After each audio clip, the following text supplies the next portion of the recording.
I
just tagged you.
Psalm 37:4 says, "Delight yourself in the Lord, and He will give you the desires of your heart." This is our religion. Everyone is made to do, and you are listening to the Covenant Connection live on Radio MSK on radio.com, where talk radio just got better.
good morning. Happy Friday. TGIF. Thank God it's Friday. Thank goodness it's Friday. Thank grace it's Friday. Just thank you. It's Friday.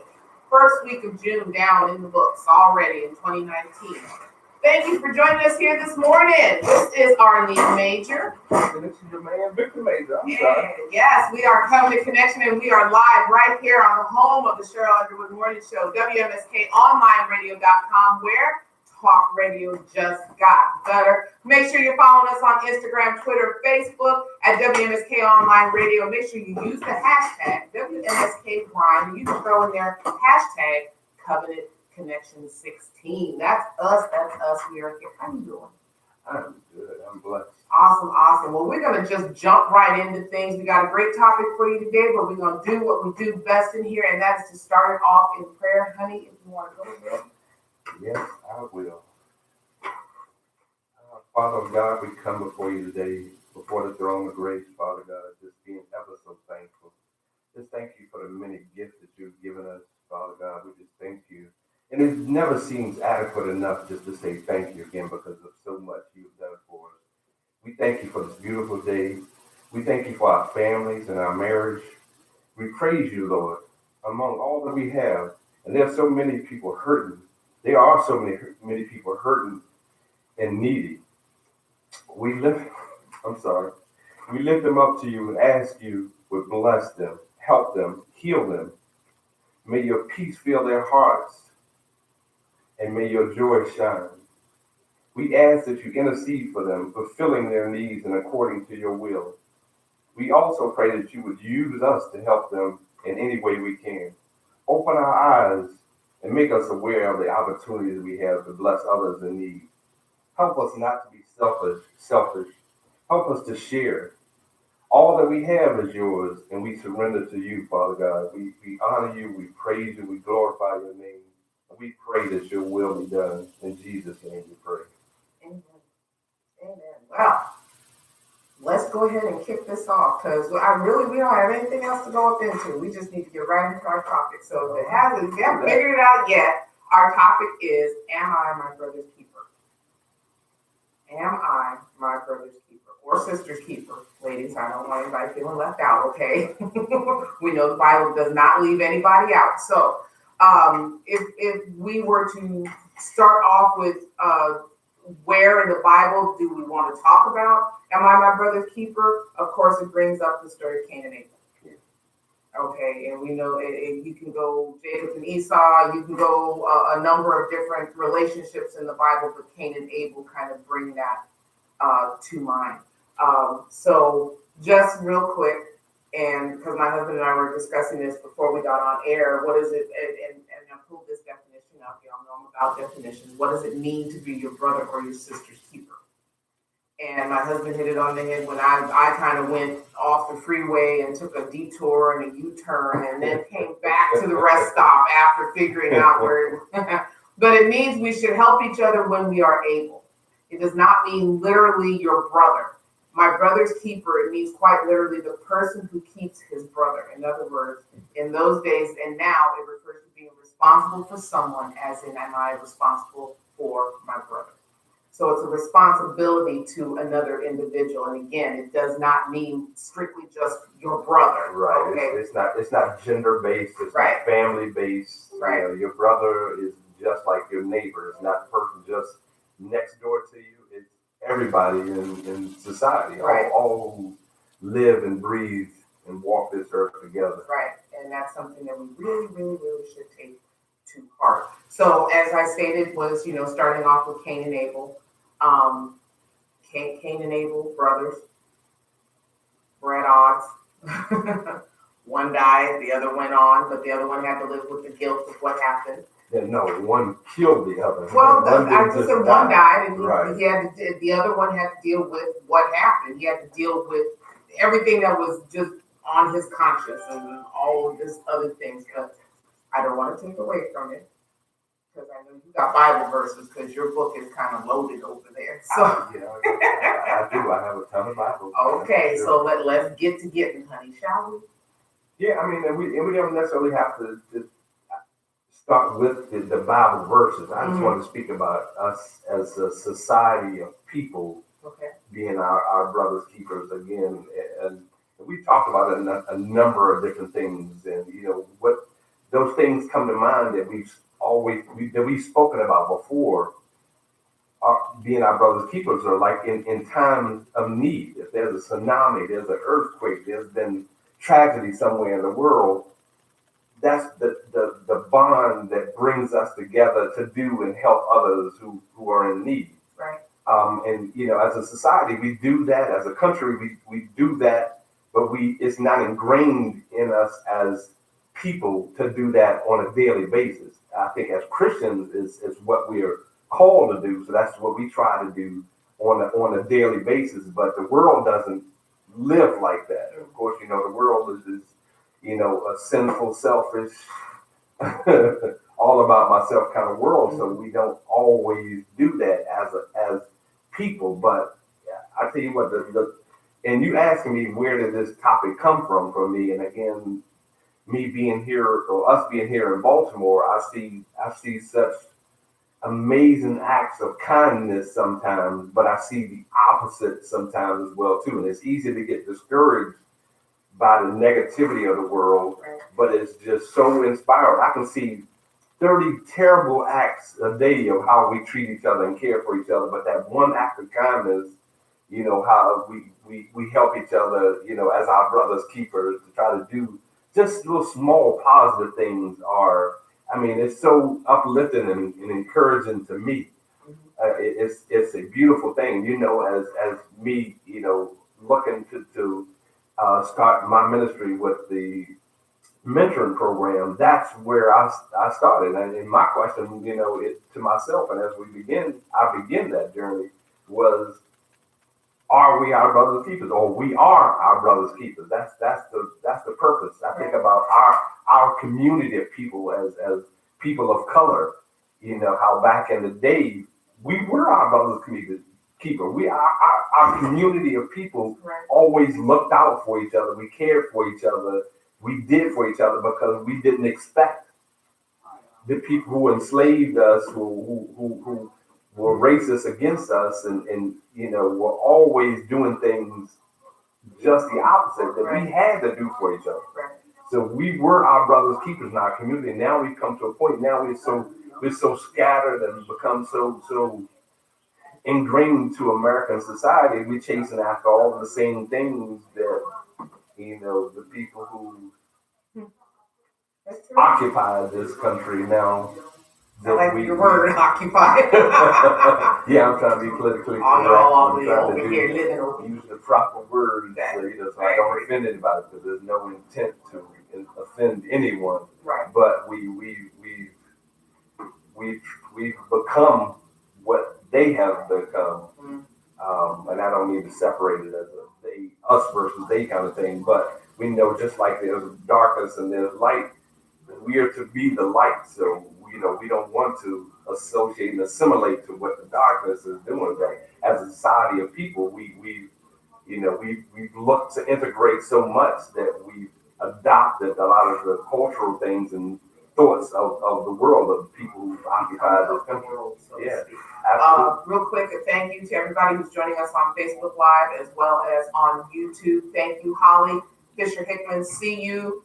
E. Digger, see you. Cheyenne St. Louis, see you. Thank you all for joining us. Appreciate you all being here. And we're going on with our topic of, am I my brother's keeper or sister? Okay, we don't want anybody to be left out or feel that they're being left out. Now, I started off by talking about the story of Cain and Abel. Yeah. Okay. And just for those of you who you should already know, but Cain was the firstborn of Adam and Eve. Right. Okay. And he murdered his brother Abel, and that's in Genesis 4. You can go read the story in Genesis 4. And Cain basically got mad because the Lord took his brother's offering above his own. Right. He felt as firstborn that it should be all about him. Now, I want to bring that to light because you were going about what you see on a daily basis of the good and the bad. This is the Bible mirroring what we're seeing in today's society. Absolutely. Good was being done by broke brothers, but you had one who let the ugly green-eyed monster jump up there. Absolutely. and cloud his judgment instead of being happy for his brother and happy in the fact that the Lord did what, because you got a lot of people that got mad because the Lord chose somebody else over them. God was well pleased Yes. with his sacrifice. Right. So, I think his brother got a little jealous that Right. God was so pleased. And that's the problem that we have today, is that our brothers and sisters get mad because it's not them first, as opposed to saying, great job, because that uplifts all of us. What happened to Abel, okay, especially when, God came back and said, his blood is crying out, from the ground. We do this to our brothers and sisters on a daily basis.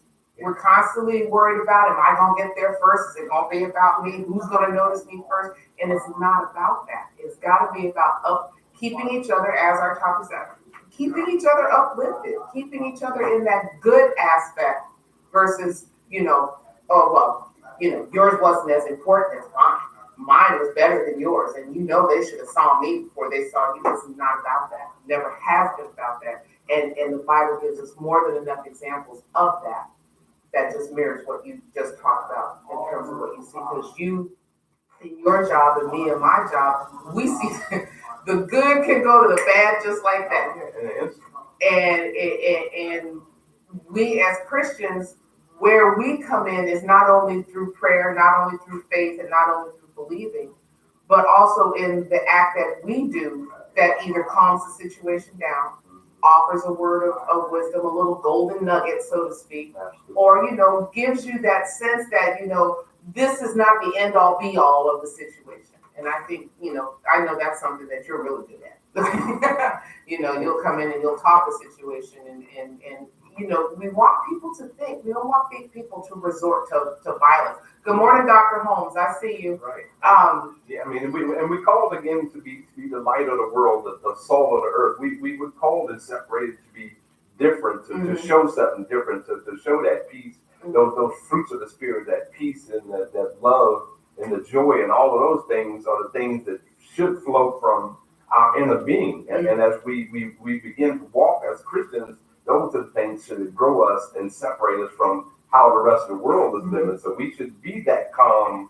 We should be that love, that peace. And again, the Bible, knowing that our Creator, our God, is a God of love. He is pure love in existence. If we, as Christians, want to be more Christ-like and more God-like, that love is paramount to how we live. So to be our brother's keepers, that's again what we called and commanded to do. It's got to reflect. To care for one another, it's right? And just so just to expand a little bit more, if you're asking the question, what did Cain offer God that got Abel, or what did Abel and Cain? What was the offering that got everybody all set off? Okay, and it just had to do with the fattest sheep in the herd. It was just, at that time, it was all about the cattle. Okay. All right.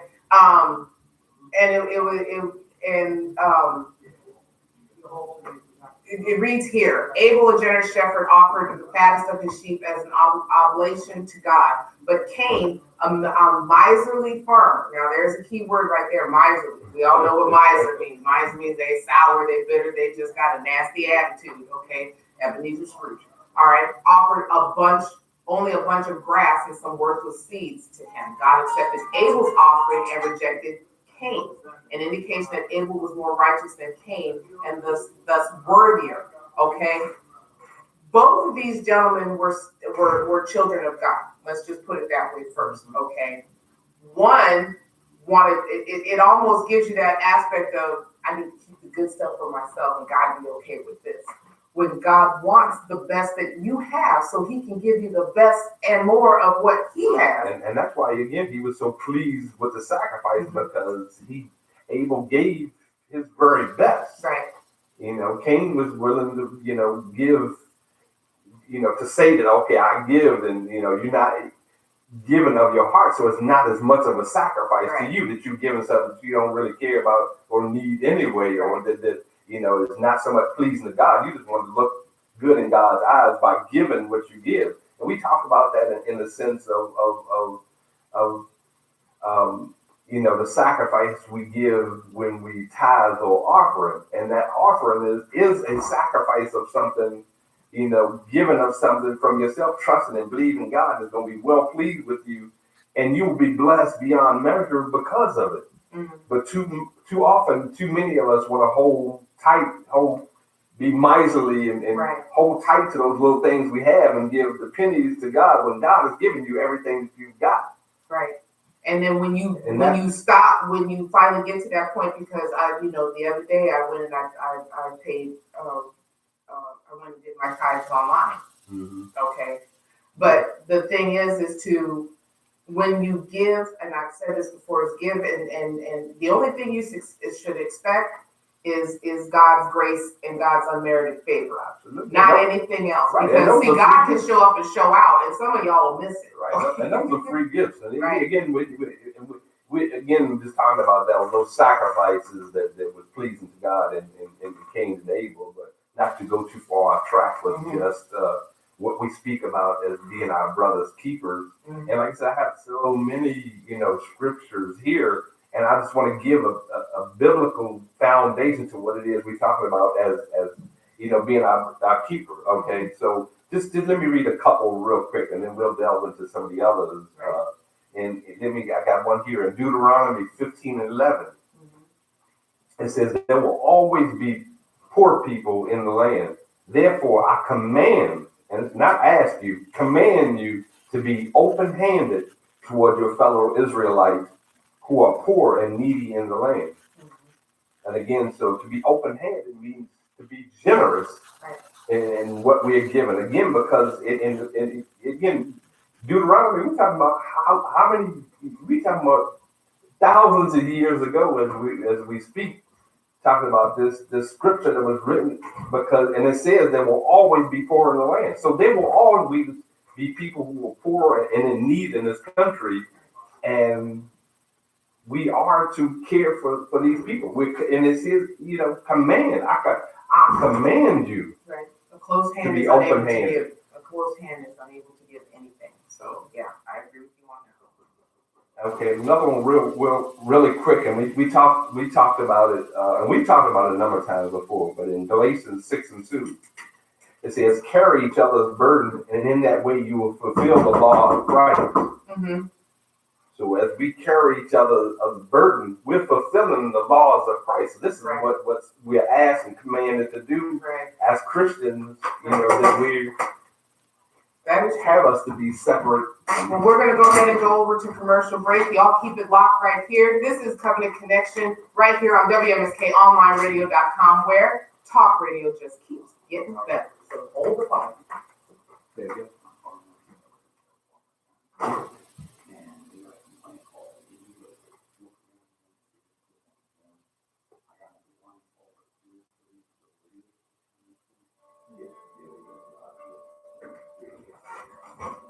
Mike's off, babe.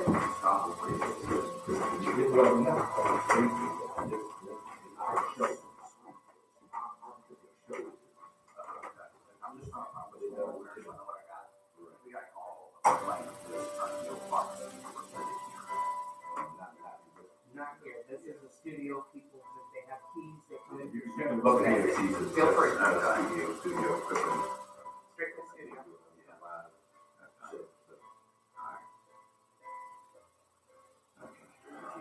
So I got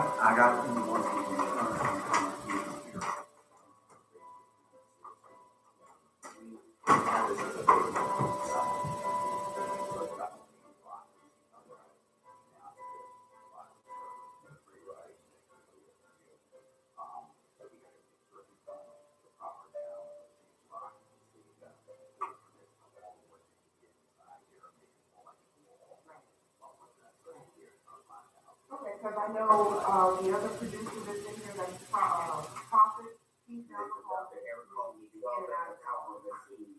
listening to Covenant Connection live on WMSKOnlineradio.com, where talk radio just got better. The owner of the building, I know, was one of the radio stations. Like, he's the one that pays the rent for the space. So he's the top of the line. So I can give you her name, her number, and you can go on.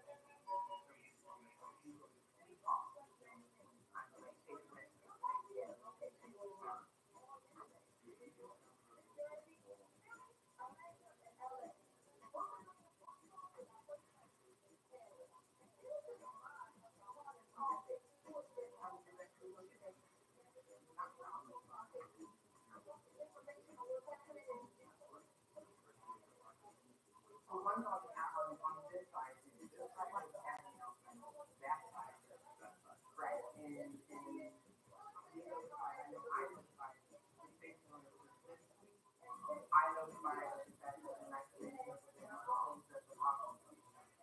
so we have no way to lock them, so there's constantly close people that don't belong to here or, here.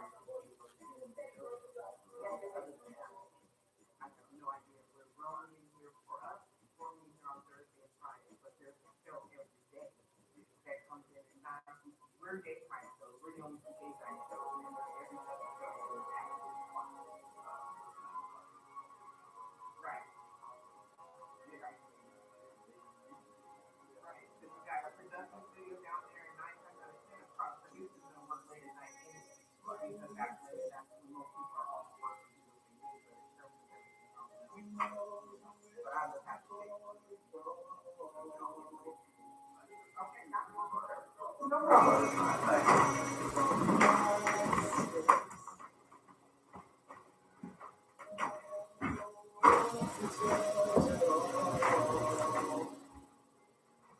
Hey, Michelle, hey, Natasha, see you all. Had to have a little bit of a tiny bitty discussion out there in the hallway, but it's all good. Thank you all for sticking around and staying with.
Make sure you all share this video. Make sure you all share the YouTube connection.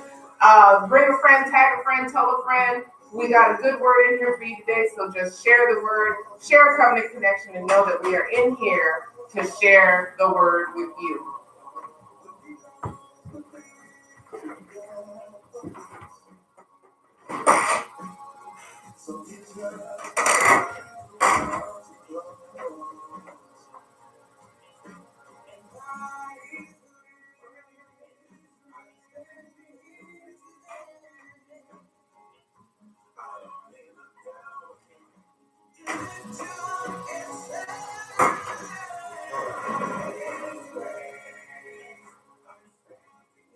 Hey, Sharon.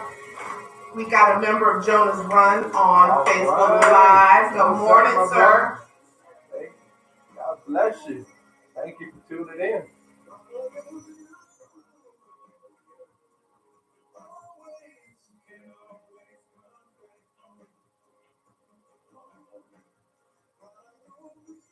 Yes, and please share some feedback with us. Let us know what you think, what you feel about us being a brother's keeper, about our topic for today.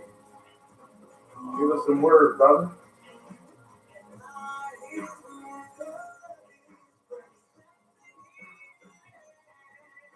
Sharing your the Bible verses you're coming up with on Facebook Live. So if y'all have your pen, your paper, your crayon, your marker, whatever it is, make sure you write these down.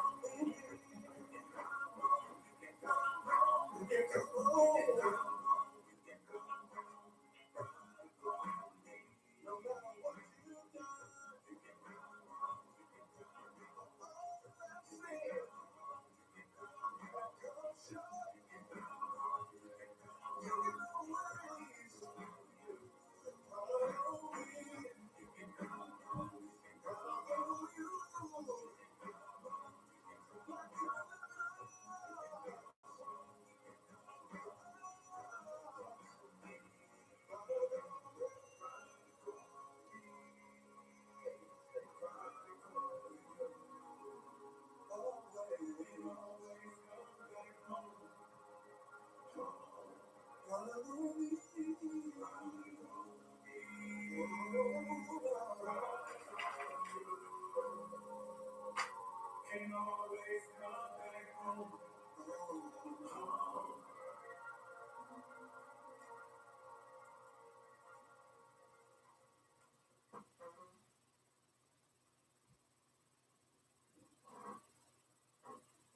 views and opinions that are expressed on WMSKOnlineradio.com are those of the guests, hosts, and callers, and not necessarily those of the station, its management, hosts, or advertisers.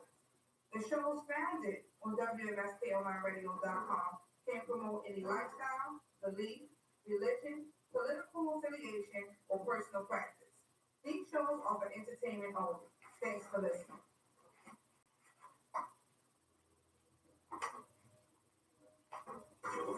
MSKOnlineradio.com.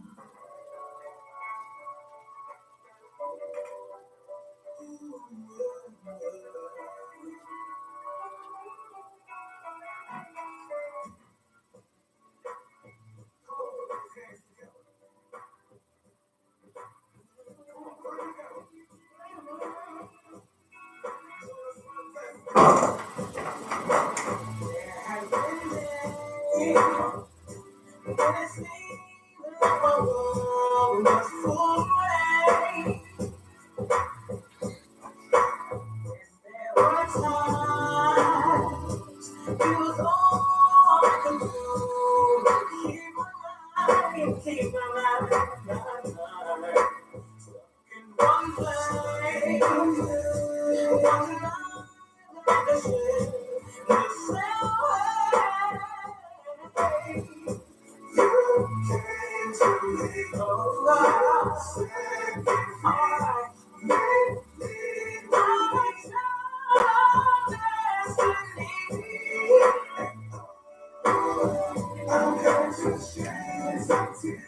I love this song.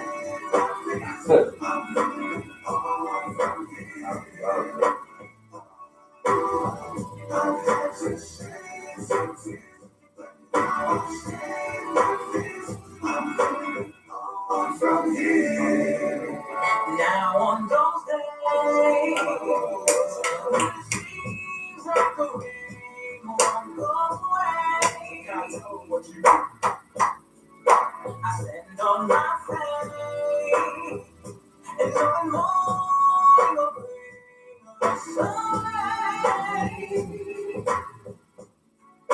I know my place, and you will never space just for me.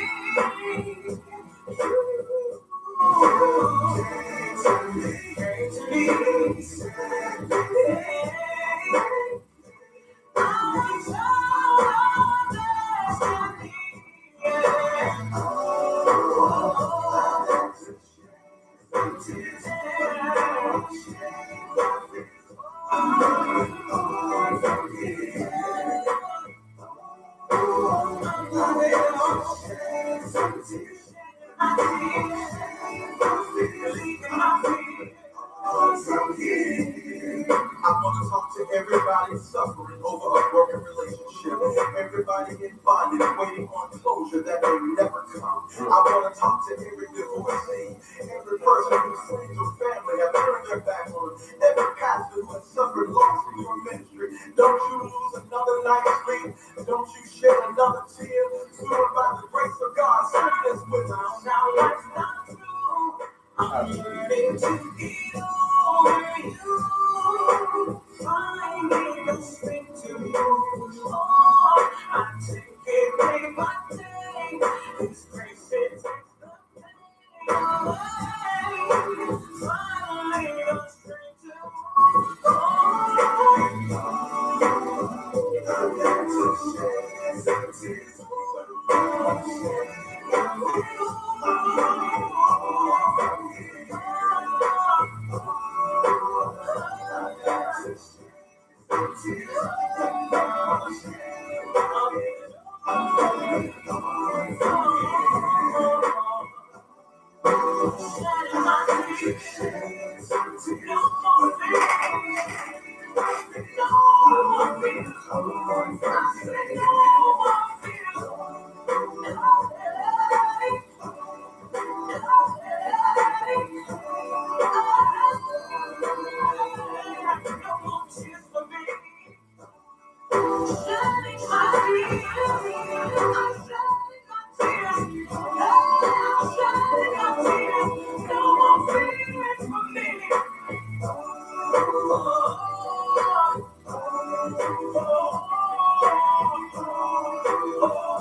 7:4 says, delight yourself in the Lord, and he will give you the desires of your heart. This is Arlene Major, better known as Lady Blue, and you are listening to The Covenant Connection, live on WMSKOnlineRadio.com, where talk radio just got better. Be blessed. All right, ladies and gentlemen, we're dropping back in just for a quick to let you know what's going on in the land of WMSKOnlineRadio.com, the home of Cheryl Underwood Morning Show, where talk radio just keeps getting better. What you got for us, honey? Yes, again, this is the home of the Cheryl Underwood Morning Show. For all of you who are looking for movers, have a quick move to make, check out Focus Movers, affordable moving rates, fast and reliable service, free moving quotes, commercial and residential moves, local and long distance, last second and emergency moves. Locally owned and operated at a 24-hour call center. Call today if you're looking. That's 443-506-7905 and book online at focusmovers.com. Yes, and they got the trucks, they got the guys, they got it all ready for you. So make sure you keep Focus Movers in mind. I also want to make sure you get Urban Reality News right in your hand. That is State vs. Us magazine, your official source to the streets from prison, highlighting high-profile cases, corruption in the police department, government, the prison system, wrongful convictions, and success stories of the formerly incarcerated. So if you or someone you know has a story to tell, want a feature or ad space, please email statevsususmag@gmail.com. That's statevsususmag@gmail.com. And you can get your print and digital copy if you go to statevsususmag.com. And the beautiful thing about this magazine is it's inside and outside the G wall. For those of you who do not know what the G wall is, that's the government wall of the prison.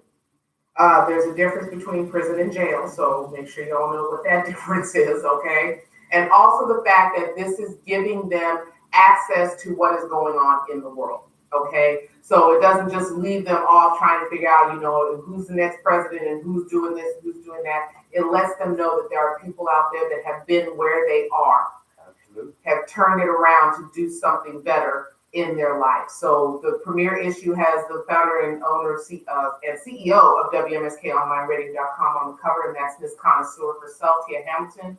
Issue number 2 has My Song, the New York General. And while I mentioned My Song, the New York General, in that second issue is the story from Akeem Browder, the brother of Khalif Browder. And this is the anniversary of the death of Khalif Browder, because his story was very poignant in terms of what happened, how old he was, how he got wrapped up into the system, how he was kept in solitary confinement, how it messed with his psyche, it messed with his brain, it messed with everything that he knew and understood about himself and love and family.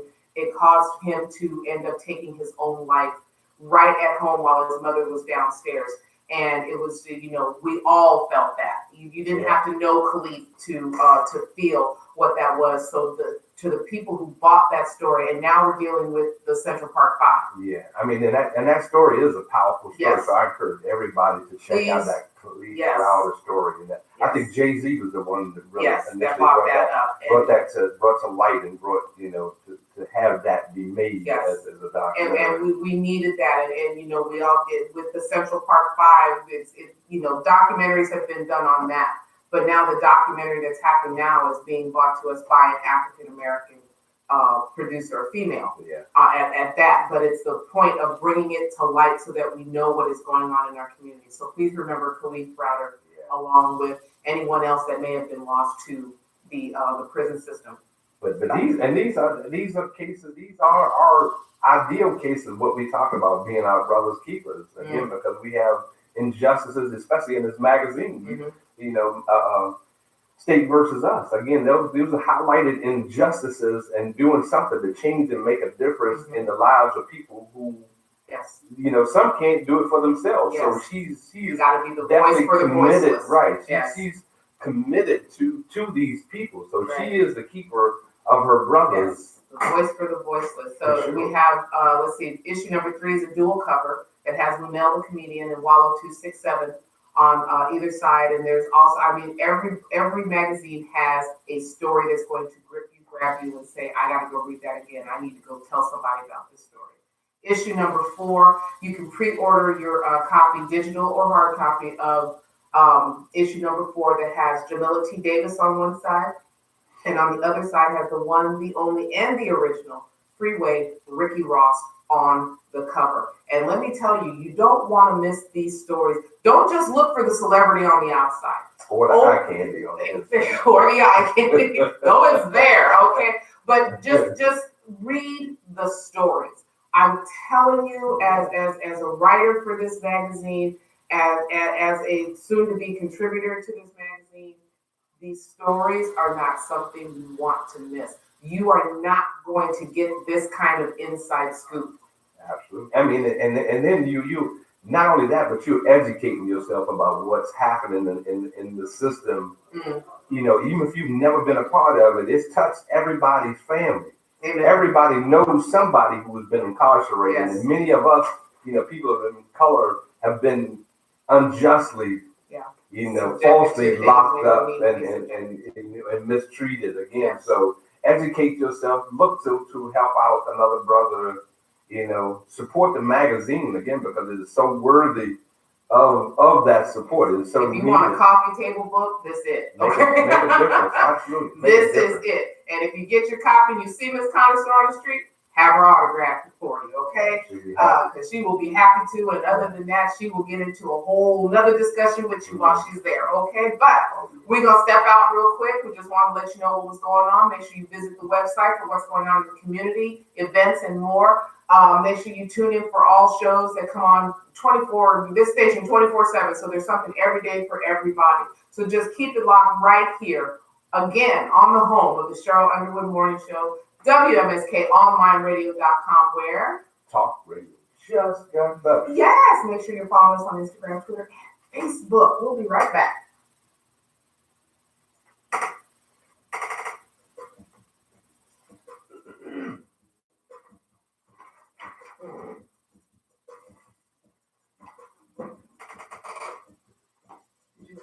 This is the lemonade from yesterday. If you want some of those. Wendy's. Yeah, of course. Like, don't steal my little misconduct or floor. Trust me, because you own the camera. And if not, I'll tell anyway. See the love I have for him.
I knew I saw it.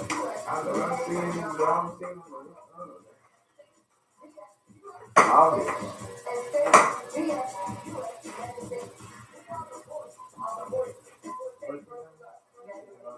This city, man, the fact that it speaks to the affordable housing issue, it speaks to the homelessness, it speaks to the desperation, you know. I've heard people talking about that in the U-Haul storage place.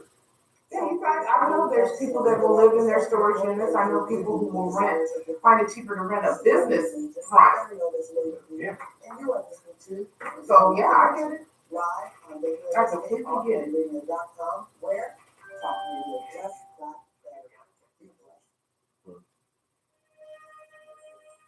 Yeah, that's the story out there. And Woodbridge, where I live, and it was a big think about it. Again, I think they have these homeless camps out there. People living out in the woods and got things. There's this one guy. How much that? Not much.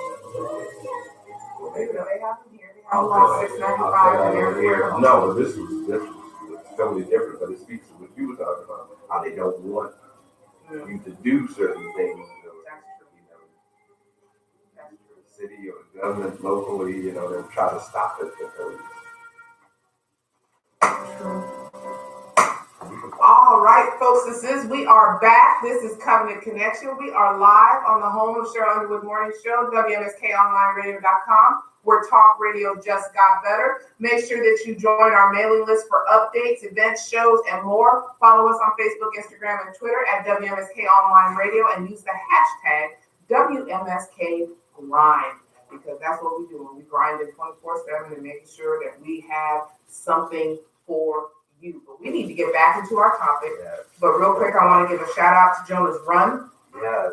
I want to give a shout out to Dr. Holmes. I want to give a shout out to Love you, brother. to all of you. Dr. Holmes has his new book is out. You can pre-order on his new book. You can find that on the Lady Blue Talk Radio group, and it will be shared to Covenant Connection as well.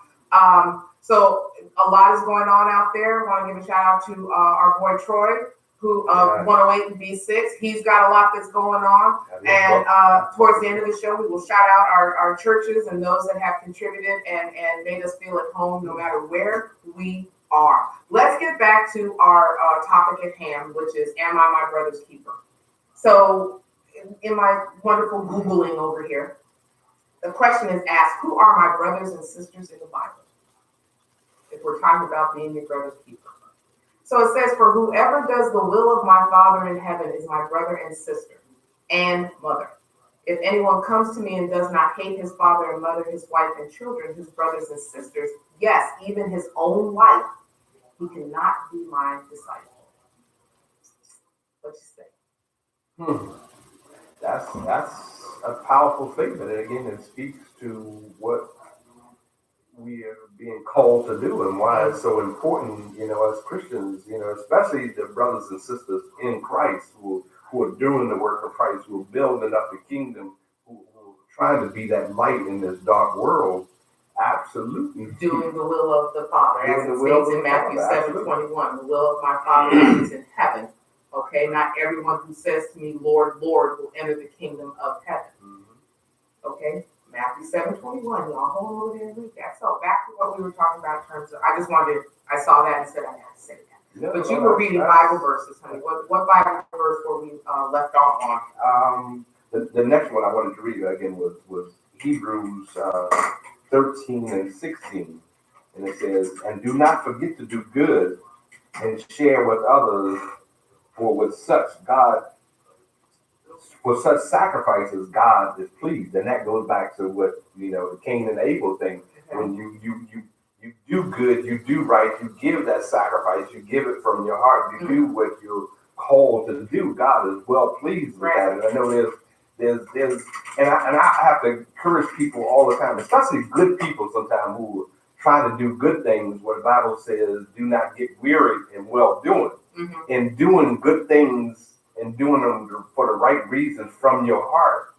The world would discourage you sometimes from doing that thing, because sometimes, and I know I've had that happen to me as well, doing good for others and sometimes not feeling appreciated, for doing, not getting the thanks for doing what's good or right. Right. You feel weary, you get weary in doing those good things when you don't feel like your spirit is being fed back. You getting that reciprocation, that feedback from those who you are doing, but the Bible says don't get weary in well doing. Right. Don't get tired of doing that because you're not doing it, because you're doing it because you're called and commanded to do it, because it's right. It's right in your heart, and biblically and spiritually it's right, and us walking Christ-like, walking upright.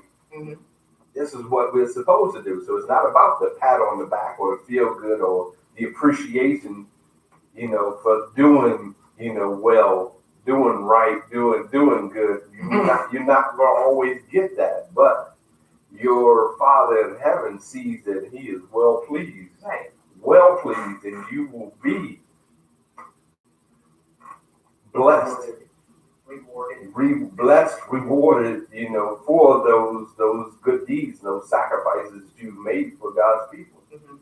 And that just goes right back into that what we were talking about before, which is doing things with an expectation of something back. Again, the only expectation we should have in any instance of doing anything that is right and or good is not to seek the adulation of man. Absolutely. Okay. It's not. That's and that's what unconditional love is. It's doing it, not looking to get something back for it. You do it because it's right, and you're not doing it under the condition that somebody does something back for you or they appreciate it or whatever. It's not. Right. We love because we're called to commanded to love, and as we talked about it, I mentioned to our son yesterday. To love is an action word. It's something that requires you to do something, and the Bible tells us about loving our enemies, loving the neighbors, and you love yourself. So to love, and we're commanded to love, means you have to do something. You have to show something, and the Bible also talks about it's easy to love those who love you, Right. but what we're called to do is to love those who even hate us sometimes. Right. Because we're called to love our enemy, which is difficult to do. But and your enemy can be close by. It does not have to be somebody that you don't know. That is and I'm gonna say this. That's the beauty in that statement, because your enemy can be in any way, shape, or form. It does not have to be somebody you don't know that you only see every once in a while. It could be the person sitting right next to your family, the person that you call. There you go. I literally can be your brother. There you go. The way that God works in the circumstances and the instances that we as human beings get put in, that is not to test you and what you're going to do. That's to see where are you going to put your faith. Yes. Where are you going to look for your help? Because remember, it says to look to the hills for which comes your help, and your help comes from the Lord. If you got any situations and man would just come running and resolve the problem, you wouldn't be in that situation now, would you? Okay. Man's gonna look out for man. Again, we're going back to, am I my brother's keeper? Right. Again, and that speaks to the sin nature that we all have and walk in. But as we look to live and seek to live a Christ-like life, and again, we're called to be different from the way the world is set. We're cut from that different cloth, that unique cloth. Absolutely. Can I read something again? Because I wrote a bunch of notes, and I got scriptures, and we got all kinds of stuff here that speaks to.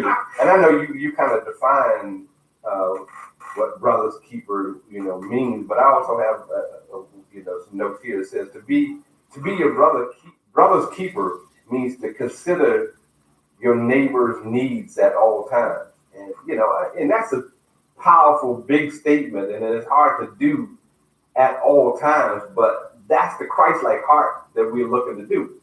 Christ sacrificed for us, for all of us. He didn't sacrifice just for the good, just for those who love him. He sacrificed for all, for all. And he thought about us, and everything Christ did, he did. And everything God does, he does because he loves us. So again, if we're trying to live that Christ-like life, then we have to consider our neighbor's needs at all times. And it says every man is his brother's keepers, and that we are not to commit violent acts against them or allow others to do so if we can prevent it. And we run into those type of situations, every day. But this kind of defines it out. It says this sort of keeping is something God rightfully demands of everyone on the grounds of both justice and love.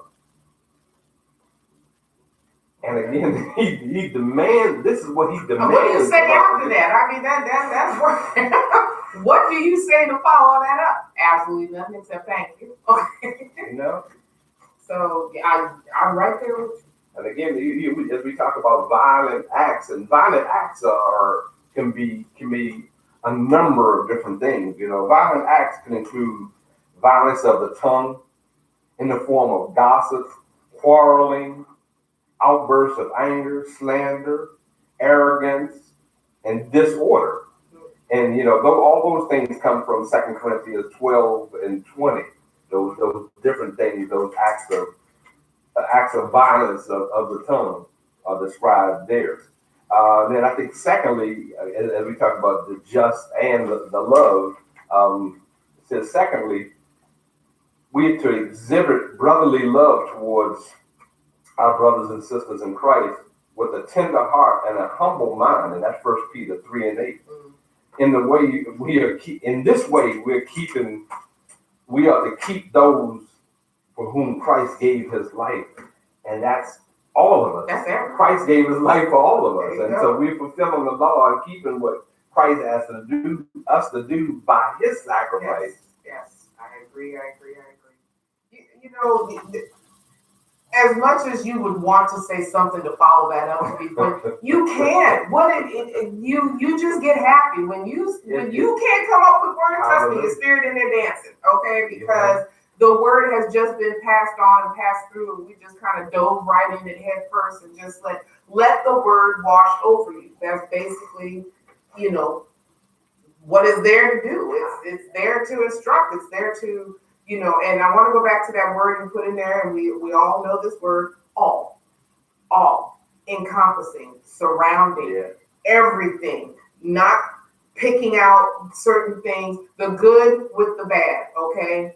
The bad apple with the good apples, okay? All of that is everything that God wants to deal with. Because remember, God dealt with the sinner, he dealt with the sick, he dealt with the impoverished, he dealt with the blind, he dealt with the lepers, he dealt with everybody. So why would God just say, okay, I'm going to leave you out of this and everybody else gets to go and do what I have for them to do? No, he's placed that in all of us to have a place in the kingdom, okay?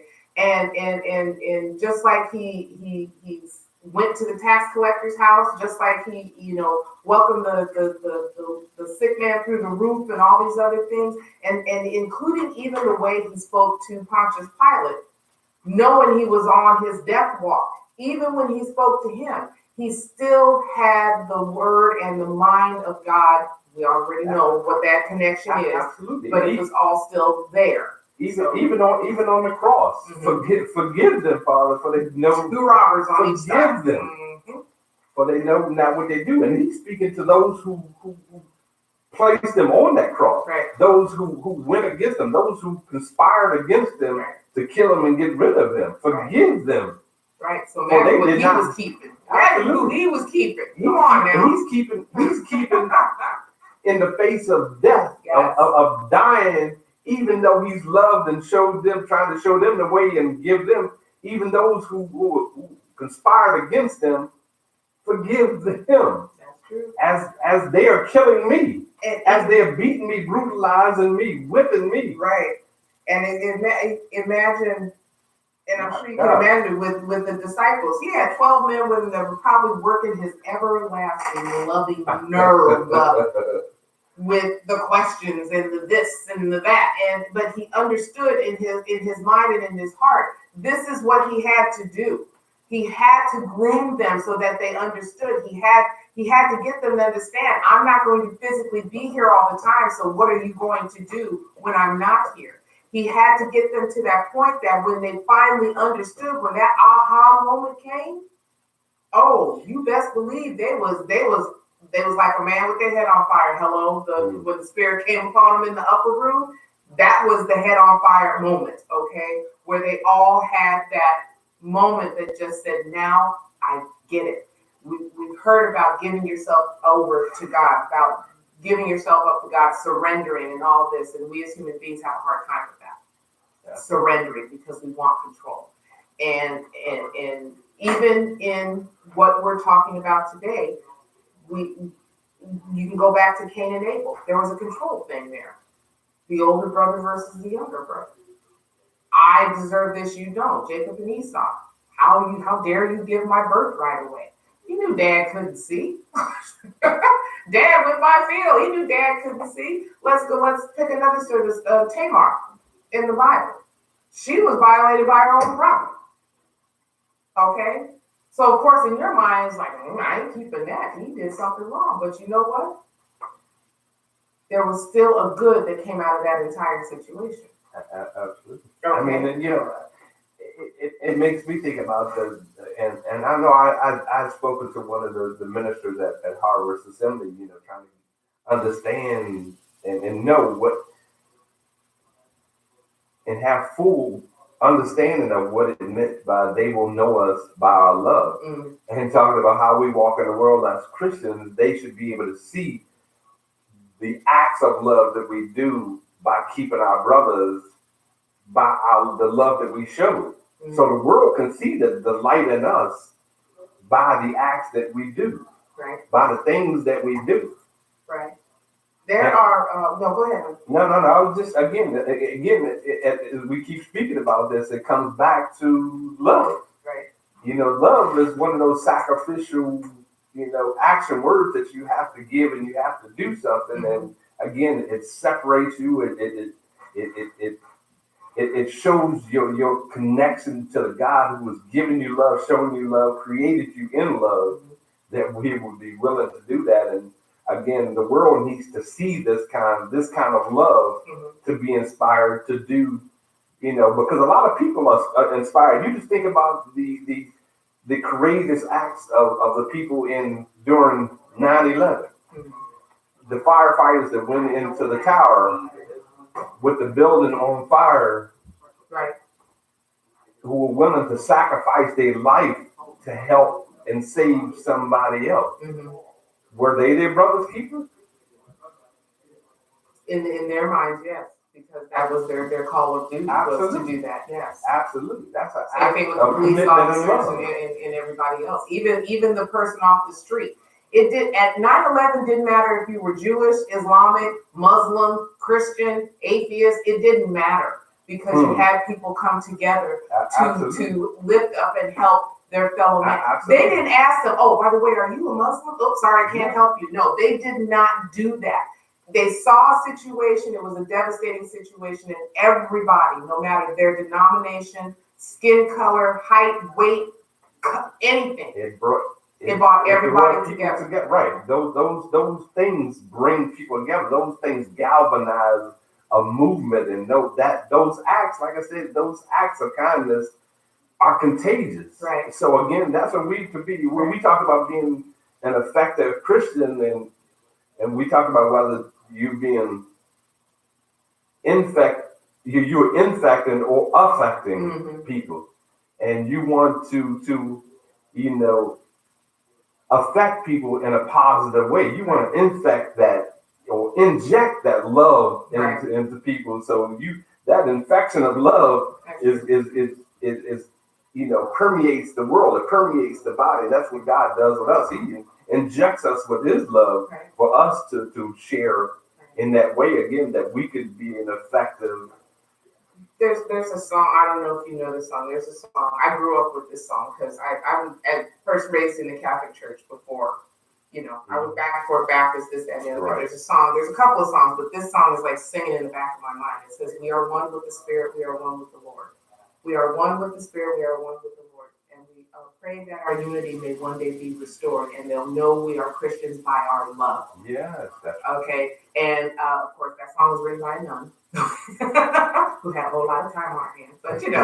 But it's what the word itself is speaking to you. They will know us by our love, not by our deeds, not by how much money we got in the bank, not by what car we drive, not by what house we live in. They will know that we are Christian by our love. Now, the other song that jumps into mind is the song of St. Francis of Assisi, and that's "Make Me a Channel of Your Peace." Do you know that one? No. Okay, it says, I can sing it the way over there. It's a simple song, really it is. It goes, make me a channel of your peace. Where there is darkness, let me bring your light. Where there is misery, your pardon, Lord. And where there's doubt, your faith in you. Oh, Master, grant that I may never see So much to be consoled as to console, to be understood as to understand, to be loved as to love with all my soul. Make me a channel of your peace. And I'll just leave it right there. But that is something to ask God to do that for you. We always ask God to move us out the way and fill us with more of Him. So take that into heart. Make me a channel of your peace. Where there's darkness, bring light. Where there's misery, your pardon. Where there's doubt, true faith in you. Because remember, the Bible also states one of you could be a believer and the other one not a believer. That doesn't mean that you stop believing because this other person doesn't believe. You keep believing because eventually that person's going to be infected or affected by what it is that you are doing, and that's going to bring them in to be curious to what brings you such happiness, such peace, such joy, especially when all there is just turmoil surrounding you. So remember that. Wow. Yeah, I was just looking at a scripture here in Matthew 5:16, Mm-hmm. and it speaks to kind of what you were just talking about. It says, and then a lot of in the New Testament it speaks to this, but it says, in the same way, let your light shine before others, that they may see your good deeds and glorify your Father in heaven. Mm-hmm. So, we want the world to see that light in us, Mm-hmm. again, so God gets the glory, and, Right. we glorify God Right. by our actions, by the things that we do. Because God, like I said, is well pleased. Yep. He's well pleased with the things that you do. And the thing of that also is to not have people, sitting up here in fear, thinking, oh, if I step over here, God's gonna see that, and that's just wrong. And God realizes you're a human being. Because remember, God came down in the form of man in order to experience what man was experiencing. He wanted to know what was going on with his own creation. So that's where, when it says God sent his only begotten son of him, okay? So God understands your plight as a human being, as a man, a woman, a child. He understands that plight. And so never think that God does not understand what you feel. And we were talking about this the other day, or I mentioned the other day. What is important to you is important to God. But also remember that God has your best interest at heart. So if God takes you out of a situation, don't go running back to it just because you think that it's the best thing for you. Because even in that, God will step back and say, okay, go ahead. Okay. In order for you to realize that, for that split second, you kind of let go for a minute, and God was still there waiting for you. God will never leave you nor forsake you. Okay. And you always hear it say, yeah, he's sitting outside the club, he's sitting outside. God is everywhere. He didn't have to be just outside, okay? He can be inside too. Okay. I'm missing. Thank you. All knowing, all seeing, all over the place, okay? Was, is, and shall be forevermore. Amen. Okay. Go ahead. My husband got me all excited now because I'm back on the freeway. I'm telling y'all, when I got off the freeway, he looked at me like, what's wrong with you? Yeah. It's just so much, man. And there's, like I said, I have so many scriptures here that kind of speak to these things. And I can read a couple of them real quick. But this was again in Matthew 25, 44 and 45. It says, they will also answer, Lord, when did we see you hungry or thirsty, or a stranger, or needy of clothes, or sick, or in prison, and did not help you? And he replied, I tell you, whatever you did for one of the least of these, you did for me.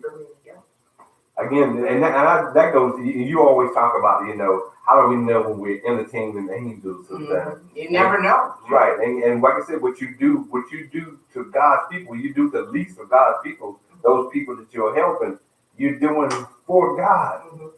But not for yourself. It's not for yourself. True. It's not to please you. It's not to satisfy you. You're doing it for God. So God is well pleased. You know how I figured out you're entertaining an angel? How so? Because you never see the same person over again. That's true. I've had those situations. I've heard so many. Yeah. And they may have stopped and prayed with you. They may have just, shared a laugh with you and shared a good amount of wisdom. you tell them to have a good day, and you're thinking, wow, they really lifted my spirit, and something in you says, maybe I'll see this person tomorrow, and you never see them ever again. And to me, that's how you know you've entertained an angel. Or an angel entertained you. How about that? Okay. Yeah, that might be more like Turn that around, because those angels are put in those places in order to bolster your spirit. Okay. Angels have a purpose and they have a job, so they out there doing what they're supposed to be doing. Did I just say something? No, I'm telling you, I like that. Yeah. They're out there doing their job, and no matter how you see them or where you see them, I have things that I've believed since I was a kid when it comes to angels being present and angels being in your life, and it's not all about knowing who your archangel is and all this other stuff, but just knowing that there was someone there that was allowing you to see a sign. And I'm going to give this to you. This happened during the time when you and I were apart. And I have drawings of this at home because I couldn't help myself. I had to draw it. I was on the bus. I was going to work. I'd already dropped off Julian at daycare, blah, blah, blah. So I was going to work, and I was a little beside myself. I was kind of upset that day. And I was, in my mind, I was praying, and I said, if this is where I'm supposed to be, I said, I need a little help with this because I'm not really feeling this. I said, is this where you want me to be? And I kid you not, I looked up, and there were 3 clouds. 3 clouds. One was a big heart, one was a little heart, or a smaller heart, and then the smaller heart was a heart that was like fading away. You could see just kind of, how clouds do. And so I was just like, and here's the other thing. The big cloud, the big heart was bright. The medium cloud had like a darker hue to it, like it was being shadowed. And then, of course, the lighter part was just a wispy kind of thing. Right. So 3 hearts. I had to ask myself, who else is seeing this? It's kind of like when you see a rainbow. Is anybody else seeing this? I was looking at that, and to me, that was God telling me, okay, 1, your love is bright. 2, my love is not shadow. My love is bigger than your love, so it overshadows your love. Okay, not in a bad way. Okay, and let go of that little stuff. That's what that little heart was. It's not that you don't have the heart. You got a big heart. Just Wallace at that time. Thank you very much. But God was showing me that the love is going to be there regardless of wherever your situation is. So that's what that heart was. I have those hearts drawn somewhere in my stuff. My husband knows me. I got some scrapbooks of everything we done did. So it's like, so I just wanted to share that with you because I don't know if I ever shared that with you. No. Because those hearts meant something for me that day. And it just really put me in a place, even though we were not together at that time, it put me in a place where I knew God was with me. Right. I took notice of everything around me. And you were seeking him because you were asking, Lord, is this where I'm supposed to be? So you're speaking and he's going to answer you. He's going. I didn't ask for a sign. I didn't say, Lord, show me a sign. I didn't ask for none of that.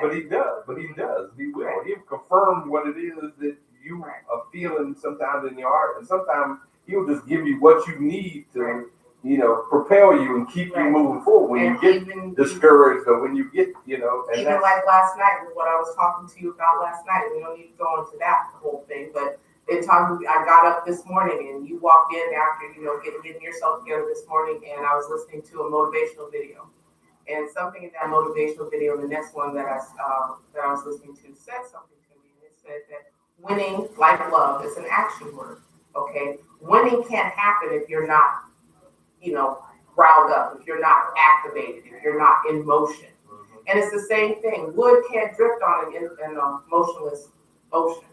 Wind doesn't blow in one spot. So God's love is that action word. God's love, that was my motivation this morning. Mm-hmm. It let me know. It's just like, I have to continue to be in action. I'm not here looking for man's adulation. Y'all, the man will come around eventually. Right. Okay? But I have to rely on what God is showing me, and that's what God showed me this morning.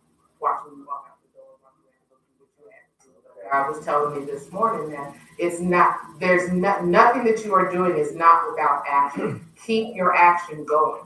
Remember that they don't call it driftwood for no reason. Okay. I like that. And again, speaking about action words, and I got another scripture here. It's in James 2, 14 and 17. Mhm. It says, what good is it, my brothers and sisters, if someone claims to have faith, and it's talking about us as believers, but has no deeds? Mm. Can such sacrifice save them? Mhm.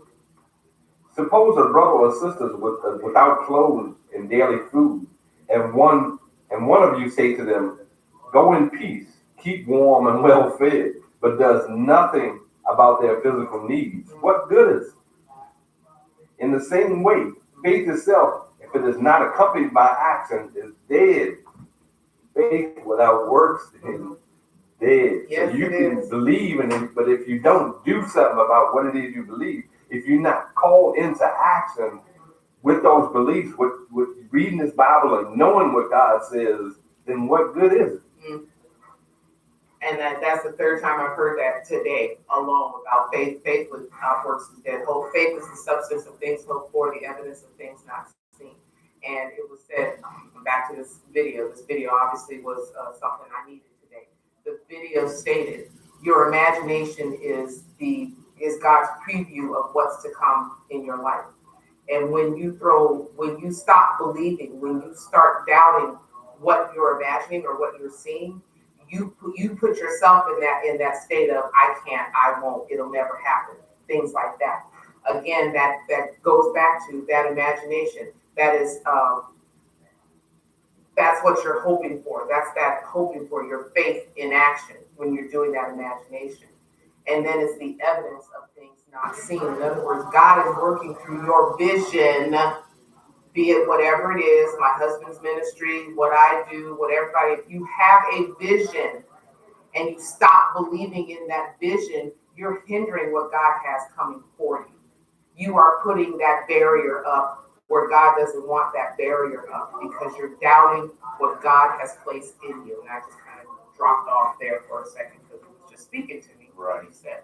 So continuing, we got some more Bible verses for us. And I do want you to know I have a major thought of the day for us today too. Okay. I'm sorry, Keep but going. no, I was looking at something, but you know, as I was talking about earlier, you know, the New Testament in particular is continually encouraging throughout the New Testament of loving one another. Mm. And you can see in Hebrews 3:1, Romans 12:10, and 1 Thessalonians 4:9. Those are just examples of you know, What was First Thessalonians? 1 Thessalonians 4:9. Oh, I had 12. I don't know. Okay. Yeah, but again, it's a continuing theme throughout. You know, and again, we spoke long before we were talking about relationships, how the Bible is a book about relationships. So how we are in relationship with one another, and meaning our brothers, our sisters, whoever, that this is what the Bible explains how to interact in these relationships. And then again, being commanded to love, love has to be at the foundation of every relation and how we relate to others, especially as Christians. That's true. We relate and we're to do everything in love. Even when we admonish our kids, or we correcting, you know, somebody at work or fellow Christians for having fallen right or having fallen into sin or done wrong, we do it in love. Sometimes it hurts. You know, we have to tell the truth, but again, this is something that we are called to do. That's true. And just remember, God dealt with kings. He dealt with Saul. He dealt with David. He dealt with all those who felt they were in a position to think they knew more than God. I mean, and there, you know, as I thought about it again, as I was studying and looking at it last night, there were just so many examples of, you know, how we are our brother's keepers, and it's the world is filled with it. We don't focus on it nearly as much as we should. We don't magnify these things like we magnify the negative and the drama and things like that in this world. But there are plenty of examples of that being your brother's keepers. And these are a few that I wrote down. Think about the situation with adoption. Are you your brother's keeper when you are willing to adopt somebody's child and give a home, give a life, to somebody who is not of your blood relation? Foster care, soup kitchens all over the city, every city in America, feeding homeless, Special Olympics, Wow. hospitals, hospices, where people are volunteers. There are many people who work in hospitals and hospices who volunteer out of the kindness of their heart to help people who are in a dying situation, who are sick, who may not have somebody to care for them, who may not have family who come see about them. Like I said, nursing homes. And then the last one I thought about are people who actually go on missions. The people going on missions every day all over this world. Missions just in poor, impoverished countries or places where there's famine or there's been some calamity or destruction or war or some difficult situations down in South America where you have to go into areas where drug lords are. This situation where you have all these people, and talking about politics, all these people coming up from South America, coming through to Mexico, risking their lives to get here in this country. And there's so many people, who are willing, politicians, some who are willing to have them or create sanctuary cities or have sanctuary cities, but they're willing to take these people in who are fleeing from, despair, lack of no jobs, being brutalized and terrorized by drug dealers and people who are, looking to prey on the less fortunate.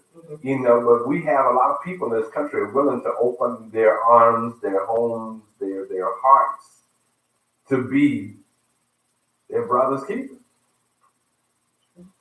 Again, but it's not And I think even sexy. It's not it's not as newsworthy as something about fire or a shooting. We talk about a mass shooting for weeks and all day long. They will be on that news story, immediate updates and everything all day long about a mass shooting. But what about these people who are risking their lives to help other people? that's true. We don't spend the time magnifying and lifting these people up, encouraging these people, and trying to get more people to do these things. But unfortunately, that's the world that we live in. But again, there are so many examples of these type of things that go on daily, and we do that from a heart of being our brother's keepers. That may not be our primary thought. Oh, I'm going to do this because I want to be my brother's keepers, but we're called and compelled to do these things. Some not even necessarily even being Christians, but God is still moving in people's lives to do. I don't think a lot of people realize that they're their brother's keeper. They don't, like you just said, they don't go looking to be their brother's keeper. It happens. Okay, I like with the missions, the people that go out on the missions, or the people that go into disasters, even here in the United States, when they go to flood areas or tornado areas or hurricane areas, they go in because they're compelled to do so. Or some people are just like, I really want to do something that's going to contribute or to help or whatever the case may be, and then you get there and figure and you see what's going on, and you're just like, I can only do so much. But I also want to bring the fact that the missions, these folks that go on these missions, they come back and they will tell you that there is a happiness and a joy that is in these people that you cannot find here. Because here, somebody gets in a situation, and this is not everybody, so please do not place everybody in this category. But you have some people that they just stay miserable. You've got some folks right now who fled Hurricane Katrina, who are living in Arkansas, who are dealing with flooding all over again. Some of them don't know how much more they can take. Others are just like, oh, I guess I'm just going to have to move on. I've heard people here get on social media and say, come up here. get away from the flooded area. We will do our best to provide for you. This is what I believe you're talking about. We don't think about those situations until those situations come up on us. And even some of those newsworthy newscasters are asking the question. Chris Cuomo asked it, am I my brother's keeper? What are we doing about this situation? What he wants to know, what are we doing about the situation with the kids? Why does it have to be the way that it is? Right. So we have to ask these questions. And that should be a question that's just asked on a daily basis. Am I my brother's keeper? Am I doing what I need to do to uphold or empower or encourage and help this person move on? And remember, it's not people, the first thing they sorry, this chair is uncomfortable. The first thing is they think about, well, I might have to get up off of money. It's not about money. No, but I'll tell you what, and I can tell you from personal experience, and I can tell you from hearing other people's experience.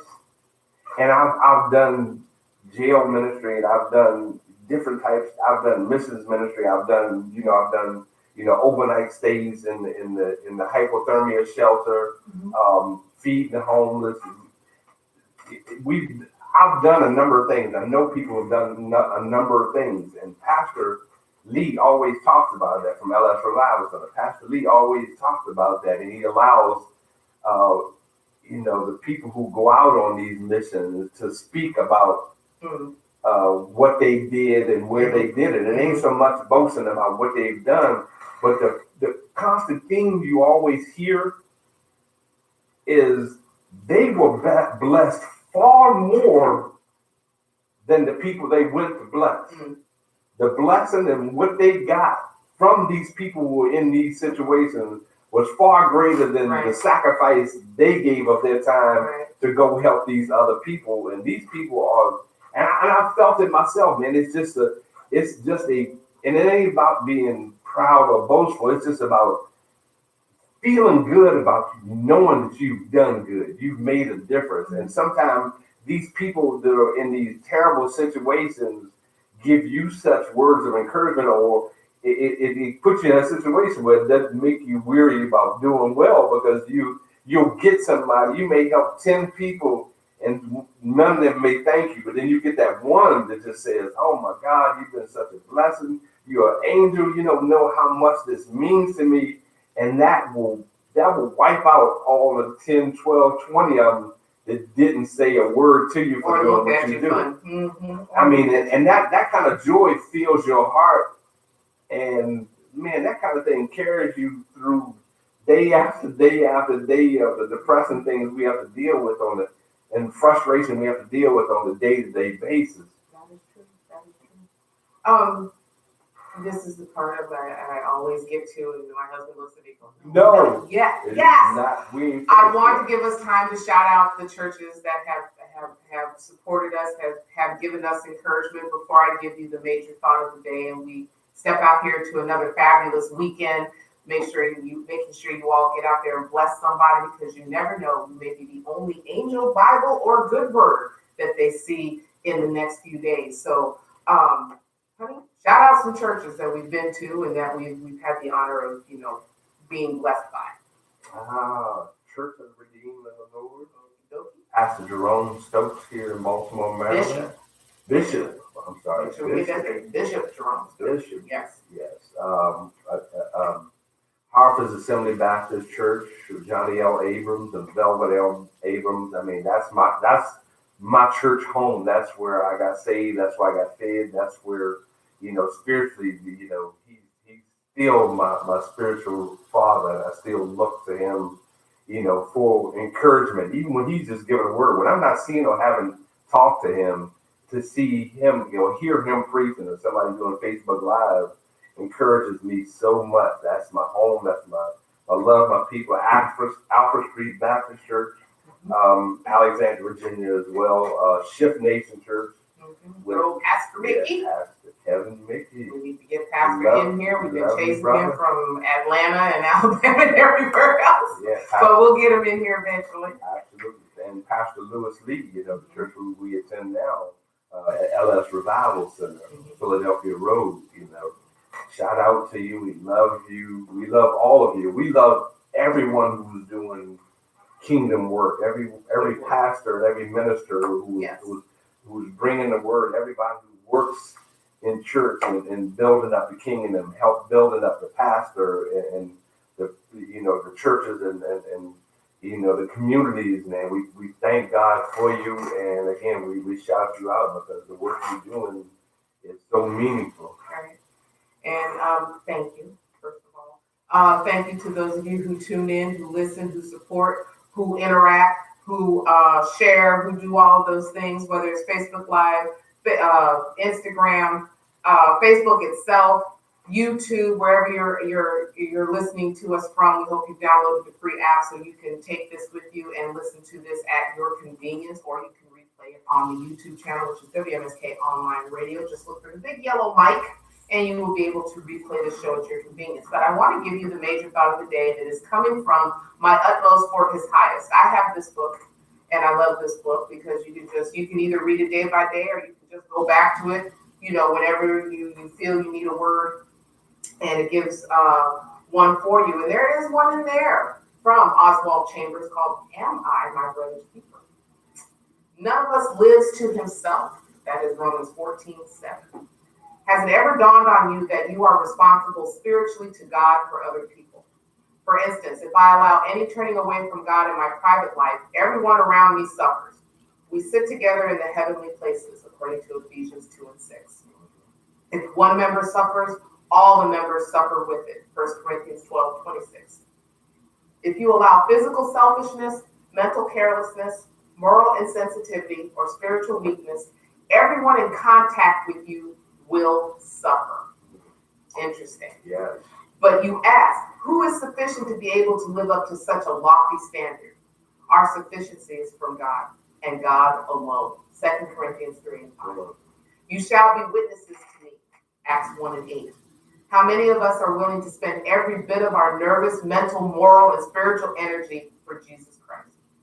This is what God means when he uses the word witness. But it takes time, so be patient with yourself. Why has God left us on this earth?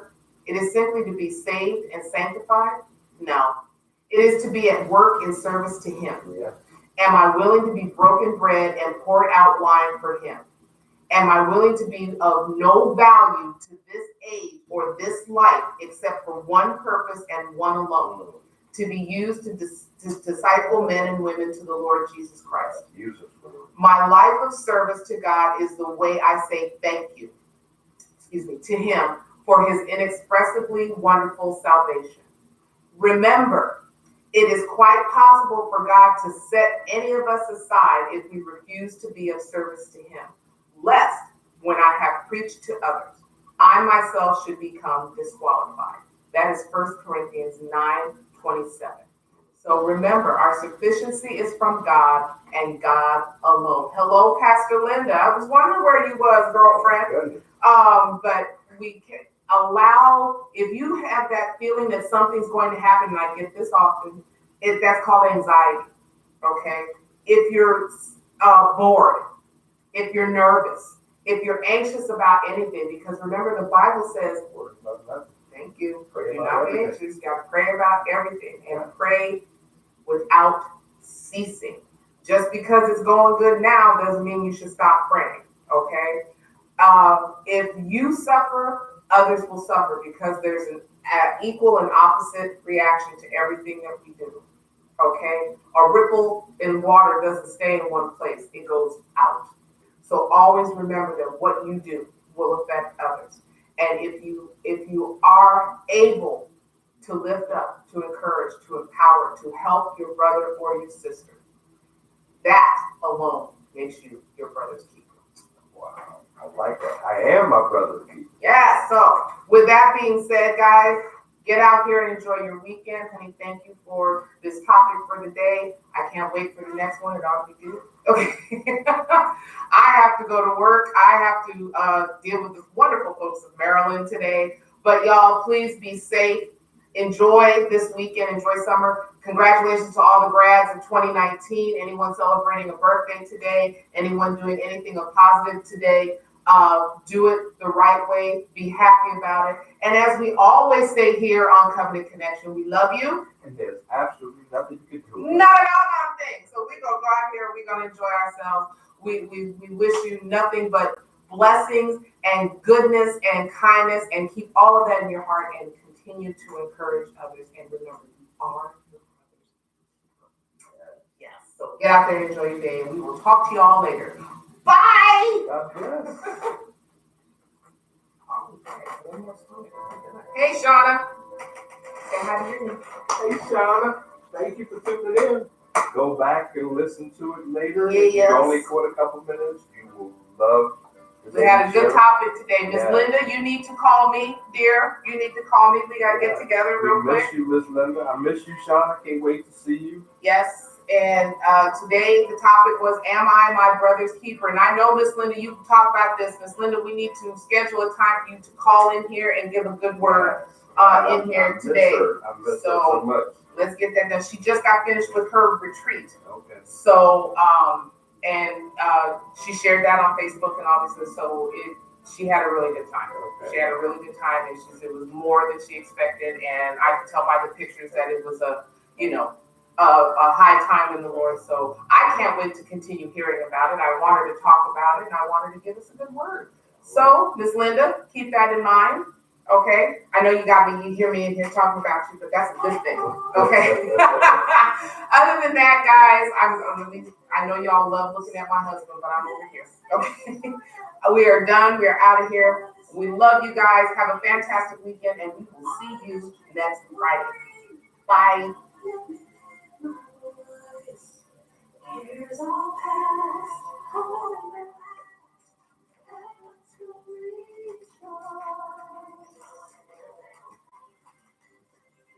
I think it's really sad what happened to that little 4-year-old girl. The 4-year-old that was killed by her mother's boyfriend. I mean, you already know me. I can't leave my child with just anybody. If I can't find a babysitter, guess what? I'm not going to work that day. You can't just, and I remember Alex was always constantly asking me, Mom, if you could just leave her with someone.